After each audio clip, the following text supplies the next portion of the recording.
एक घर में 3 भाई और एक बहन थी। बड़ा और छोटा पढ़ने में बहुत तेज थे। उनके माँ बाप उन चारों से बहुत प्यार करते थे, मगर मझले बेटे से थोड़ा परेशान थे। बड़ा बेटा पढ़ लिख कर डॉक्टर बन गया, छोटा भी पढ़ लिख कर इंजीनियर बन गया, मगर मझला बिल्कुल आवारा और गवार बन के ही रह गया। सबकी शादी हो गई। बहन और मझले को छोड़कर दोनों भाइयों ने लव मैरिज की थी। बहन की शादी भी अच्छे घराने में हुई थी। आखिर भाई सब डॉक्टर और इंजीनियर जो थे, अब मझले को कोई लड़की नहीं मिल रही थी। बाप भी परेशान और माँ भी परेशान। बहन जब भी मायके से आती तो सबसे पहले अपने बड़े और छोटे भैया से मिलती, मगर मझले से कभी नहीं मिला करती थी, क्योंकि ना तो वह कुछ दे सकता था और ना ही वह जल्दी घर पे मिलता था। पैसे पर वो दिहाड़ी पे मजदूरी करता था, पढ़ नहीं सका था ना, इसलिए नौकरी कौन देता। मझले की शादी किए बिना पिता गुजर गए। माँ ने सोचा कहीं अब बंटवारे की बात ना निकले, इसलिए अपने गांव की एक सीधी सादी लड़की से मंझले की शादी करवा दी। शादी हो जाने के बाद न जाने क्या हुआ कि मंझला एकदम लगन से काम करने लगा। दोस्तों ने कहा, ये चंदू आज अड्डे पर आना। चंदू ने कहा, आज नहीं फिर कभी दोस्त। दोस्तों ने कहा कि शादी के बाद तू जैसे बीवी का गुलाम ही हो गया हो। चंदू बड़े प्यार से बोला, अरे ऐसी बात नहीं है, कल मैं अकेला एक पेट था, अपने रोटी के हिस्से कमा लेता था, अब 2 पेट हैं।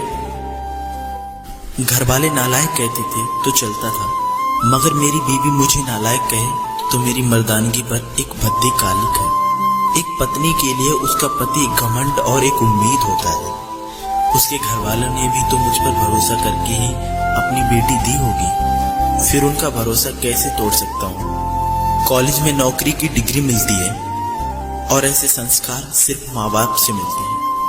इधर घर पर छोटा और बड़ा भाई और उनकी पत्नियां मिलकर फैसला करती हैं कि जायदाद का बंटवारा हो जाए, क्योंकि हम दोनों लाखों के बराबर कमाते हैं, लेकिन मंझला ना के बराबर कमाता है। ऐसा नहीं होगा। माँ के लाख मना करने के बाद बंटवारे की तारीख तय होती है। बहन भी आ जाती है, लेकिन चंदू है कि काम पे निकलने के लिए ही बाहर आता है। उसके दोनों भाई उसको पकड़कर भीतर लाकर बोलते हैं कि आज तो रुक जा, बंटवारा कर ही लेते हैं।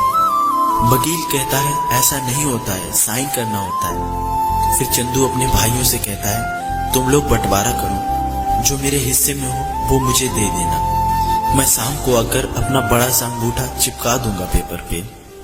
बहन कहती है, अरे बेवकूफ, तू गवार का गवार ही रहेगा, तेरी किस्मत इतनी अच्छी है कि तुझे इतने अच्छे भैया और भाभी मिले। फिर माँ भी बोली कि अरे चंदू आज रुक जा।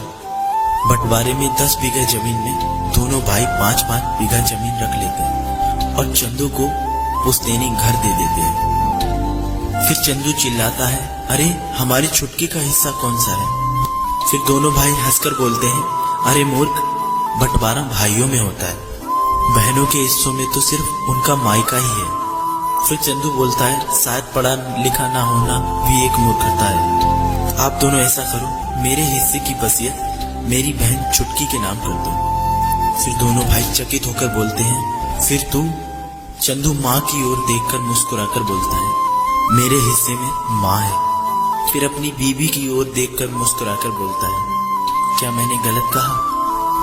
उसकी पत्नी अपनी सास से लिपटकर कहती है, इससे बड़ी वसीयत क्या होगी मेरे लिए कि मुझे माँ जैसी सासू मिली और बाप जैसा ख्याल रखने वाला पति मिला।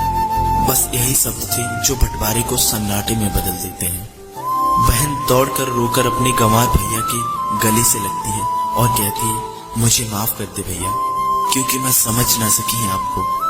चंदू अपनी बहन को बोलता है कि इस घर में तेरा भी उतना ही अधिकार है जितना हम सबका है। मैंने माँ का चुनाव इसलिए किया क्योंकि तुम सब मुझे याद आओ, क्योंकि ये सब वही कोक हैं जहाँ हम सब लोगों ने 9-9 महीने गुजारे हैं। माँ के साथ साथ तुम्हारी यादों को भी मैं रख रहा हूँ। दोनों भाई दौड़कर मझले से गले रखकर रोते रोते कहते हैं, आज तो सचमुच का बाबा लग रहा है।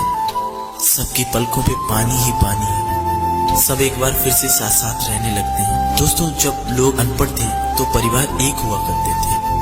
मैंने टूटे हुए परिवारों में अक्सर पढ़े लिखे लोग ही देखे हैं।